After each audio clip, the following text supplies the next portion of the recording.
Hello, my name is Selma Sheridan and I am reporting today from the Fleurieu Peninsula in South Australia. This presentation is concerned with a group of ecological communities, the Fleurieu Swamps. We will consider how the Fleurieu Swamps are situated ecologically on the Fleurieu and the impact European settlement has had on the swamps, and finally what the future looks like. The Fleurieu Peninsula is home to several swamps which have been designated as threatened ecological communities by the Department of Environment and Energy, defined under the Environment Protection and Biodiversity Conservation Act 1999. Despite this designation, the Fleurieu Swamps are a part of the Kanmantoo 02 sub-region, a part of Australia's bioregions which is classed as having a low level of environmental protection.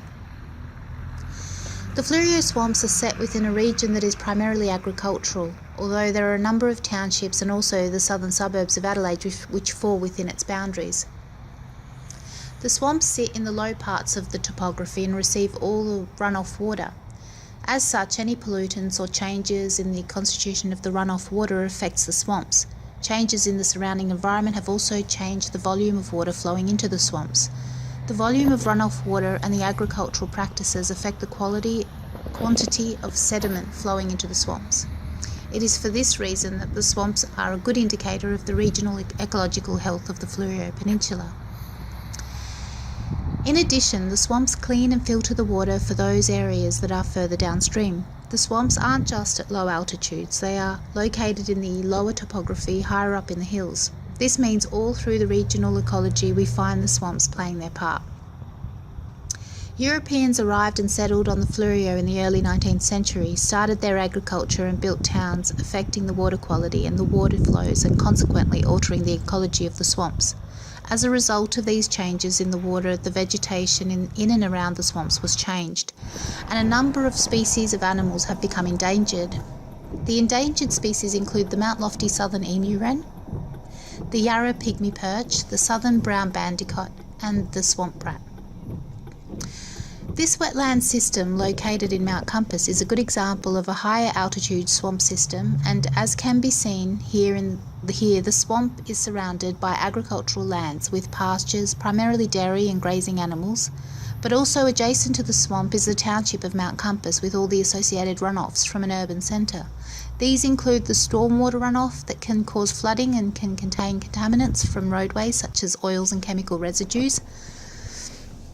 The changing ecology of the swamps and regional changes in general has led to the creation of the Environment Protection and Biodiversity Act 1999, and it is from this act that further measures to mitigate the changes to the local ecology have been created. These include a more thorough collection of data, education about best agricultural practices in relation to water in the swamps, and the development of the Fleurieu water balance model, which includes the allocation of water licences. Additionally, local community groups have sprung up to work on wetlands conservation. One example of such a group is GWLAP, the Goolwa to Wellington Local Action Plan.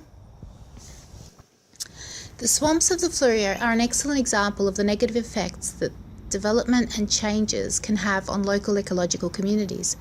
The swamps have intrinsic ecological environmental value, are indicators of the localised ecological health and benefit the downstream ecology of a bioregion.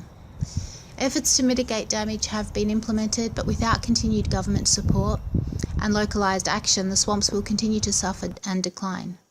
The swamps of the Fleurieu serve as a general analogy of human-caused ecological change and destruction, not just relating to wetland systems, but other ecological systems and environments, highlighting the need for consistent observation and data collection to best implement plans to maintain ecological and environmental health of bioregions, while recognising the place of humanity in the picture.